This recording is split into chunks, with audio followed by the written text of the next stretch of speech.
বন্ধুরা, আজকে বানিয়ে নিয়েছি কাঁকরোলের পুর। পুরো ভিডিওটা দেখবে, ভিডিওটা দেখে অবশ্যই একটা লাইক দিয়ে দেবেন। 4টে কাঁকরোল নিয়ে নিলাম। কাঁকরোলগুলি হালকা করে চেষে নেব।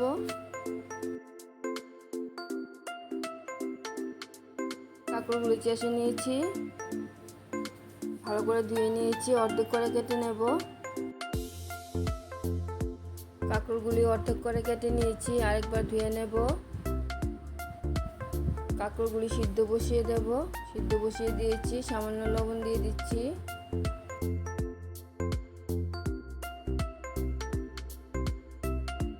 কাঁকরোলগুলি 80% মতো সিদ্ধ করে নেব। উল্টে পাল্টে দিয়ে কাঁকরোলগুলি সিদ্ধ করে নিচ্ছি। কাঁকরোলগুলি সিদ্ধ হয়ে গেছে, নামিয়ে নিচ্ছি। জলটা ঝরিয়ে থালার মধ্যে নিয়ে নিলাম। ঠান্ডা হয়ে গেলে বিচিগুলি বের করে নেব। হলুদ সর্ষে নিয়ে নিলাম, 4-5টা কাঁচা লঙ্কা নিয়ে নিলাম, আর অল্প হলুদ লবণ শিলনোড়ায় দিয়ে বেটে নিচ্ছি।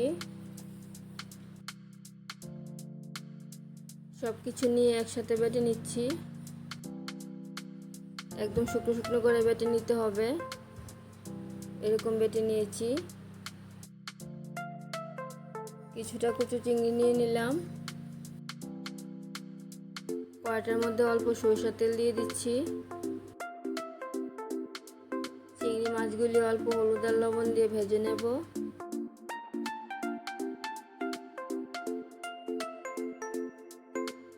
লবণ আর হলুদটা দিয়ে দিলাম। চিংড়ি মাছগুলি হালকা ভেজে নেব। মাছগুলি ভেজে নিয়েছি। চিংড়ি মাছগুলিও বেটে নেব। চিংড়ি মাছগুলি আদা বাটা করে বেটে নিয়েছি। বাটাগুলি রেডি হয়ে গেছে। কাঁকরোলের বিচিগুলি চামচ দিয়ে ছাড়িয়ে নেব। সবগুলি ছাড়িয়ে নিয়েছি।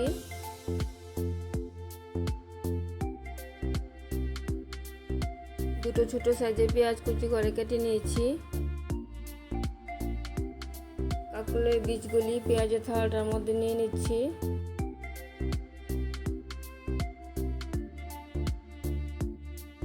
অল্প লবণ আর হলুদ দিয়ে কাঁকরোলগুলি মেখে নেব।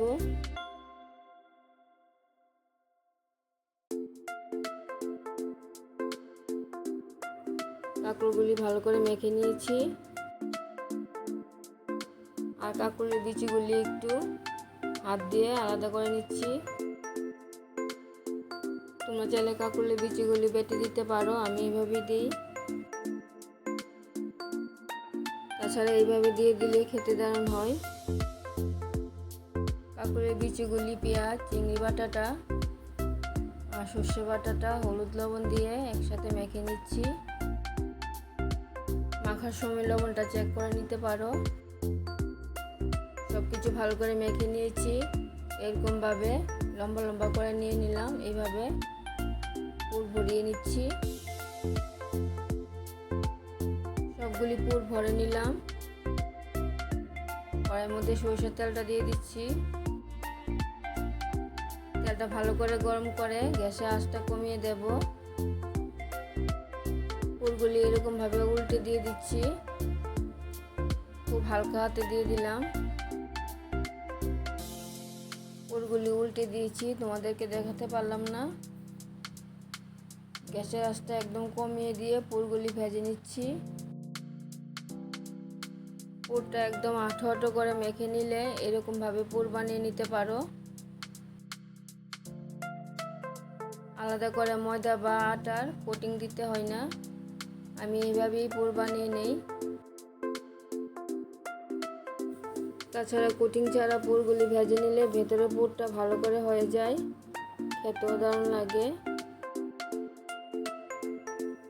আমার কাঁকরোল পুরের রেসিপিটা যদি তোমাদের ভালো লেগে থাকে তাহলে আমার চ্যানেলটাকে সাবস্ক্রাইব করবে, আমার পাশে থাকবে, লাইক কমেন্ট শেয়ার করবে।